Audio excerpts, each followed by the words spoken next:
نبی علیہ الصلوۃ والسلام کی محبت کا عالم تو کیا ہے؟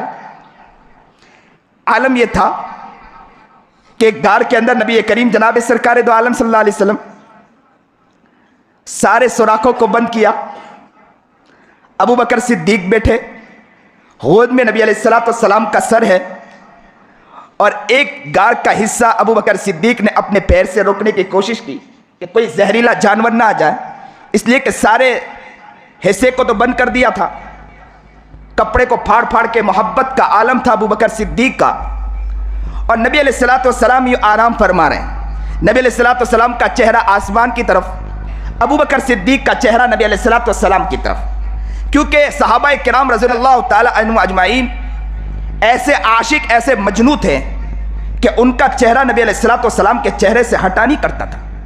یہ الگ بات ہے کہ ہم مسلمانوں کا حال یہ ہو گیا کہ نبی علیہ الصلوۃ والسلام کے عشق سے ہم ہٹ جایا کرتے ہیں، نبی علیہ الصلوۃ والسلام کے سنتوں سے ہم ہٹ جایا کرتے ہیں۔ جتنی نبی علیہ الصلوۃ والسلام کے سنتوں کے عزت کی دھجیاں اور نبی علیہ الصلوۃ والسلام کی سنتوں کو توڑتے ہم ہیں، کوئی اور نہیں توڑتا ہوگا۔ نبی کریم جناب سرکار دو عالم صلی اللہ علیہ وسلم آرام فرما تھے، ابو بکر صدیق نبی علیہ الصلوۃ والسلام کے پیارے پیارے چہرے کو دیکھ رہے تھے۔ کتنا پیارا چہرہ ہوگا نبی کریم جناب سرکار دو عالم صلی اللہ علیہ وسلم کا، پیارا چہرہ نبی علیہ الصلوۃ والسلام کا دیکھ رہے ابو بکر صدیق، اور نبی علیہ الصلوۃ والسلام کا چہرہ آسمان کی طرف۔ اچانک ایک زہریلا جانور آیا، نبی علیہ الصلوۃ والسلام وہ زہریلا جانور آیا، ابو بکر صدیق کو کاٹنے لگا، برداشت نہیں کر پائے، آنکھوں سے آنسو نکل آئے۔ سوچا کہ اگر نبی علیہ الصلوۃ والسلام کو اٹھاتا ہوں تو میرے نبی کو تکلیف ہو جائے گی، اٹھاتا ہوں تو نبی کو تکلیف ہوتی ہے، نہ اٹھاؤں تو جانور کاٹتا چلا جا رہا ہے، برداشت نہیں کر پائے، کہا کہ نبی کو تو نہ اٹھاؤں گا، لیکن چہرہ بھی نبی علیہ الصلوۃ والسلام سے کیسے ہٹا لے؟ ابو بکر تھے نا، محبت کا عالم کچھ اور تھا۔ ابو بکر کا چہرہ کس طرف تھا؟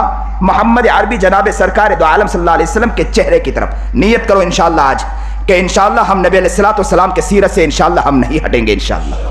جس طرح ابو بکر نے غلامی کا ثبوت دیا ہے، انشاءاللہ ہم بھی غلامی کا ثبوت انشاءاللہ پیش کریں گے انشاءاللہ۔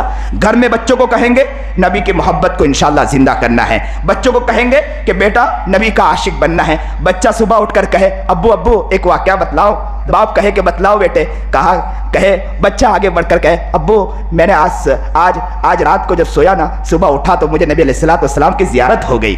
بچہ یہ کہنے پر مجبور ہو جائے۔ ایسے بچوں کو آپ لوگ بنائیں، ایسے دیندار بنائیں۔ بچے آج کل کے بچے کہاں جا رہے ہیں؟ آپ دیکھیں ذرا اپنے بچوں کی طرف دیکھیں، بچے کس طرف نکل رہے ہیں، ذرا اپنے بچوں کی زندگی کی طرف دیکھیں۔ نبی کریم جناب سرکار دو عالم صلی اللہ علیہ وسلم کے عاشق ابو بکر صدیق، یوں چہرہ نبی علیہ الصلوۃ والسلام کی طرف، آنکھوں کا آنسو کا قطرہ نکلا، اور قطرہ نکلنے کے بعد نبی کریم جناب سرکار دو عالم صلی اللہ علیہ وسلم کے چاند جیسے چہرے کے اوپر گرا، اور جیسے ہی چاند جیسے چہرے پر نبی علیہ الصلوۃ والسلام کے چہرے پر جب گرا تو نبی علیہ الصلوۃ والسلام کی آنکھ کھل گئی، دیکھا ابو بکر کے آنکھوں سے آنسو جاری تھے۔ پوچھا ابو بکر کیوں رو رہے ہو؟ تو کہا کہ ایک زہریلا جانور ہے جو مجھے کاٹ رہا ہے، جسے برداشت نہیں کر پایا، جس کی وجہ سے مجھے میرے آنکھوں سے آنسو کا قطرہ نکل آیا۔ اللہ کے رسول جناب سرکار دو عالم صلی اللہ علیہ وسلم نے کہا پیر لائیے، اور پیر دیا، نبی علیہ الصلوۃ والسلام نے اپنا لعاب مبارک لگایا اور اچھا ہو گیا۔ یہاں تک تو ہم نے سب نے واقعہ سنا ہے، لیکن یہاں پر ایک بات عجیب بات لکھی ہے، لکھنے والوں نے ایک بات لکھی ہے، روایتوں میں یہ بات بھی ملتی ہے کہ وہ جانور کیوں کاٹ رہا تھا، وہ جانور کیوں ابو بکر صدیق کو کاٹ رہا تھا؟ وہ جانور یہ کہہ رہا تھا کہ ابو بکر تو نبی علیہ الصلوۃ والسلام کی زیارت کر رہا ہے، تو اپنا پیر تو ہٹا، مجھے بھی نبی علیہ الصلوۃ والسلام کی زیارت کرنی ہے۔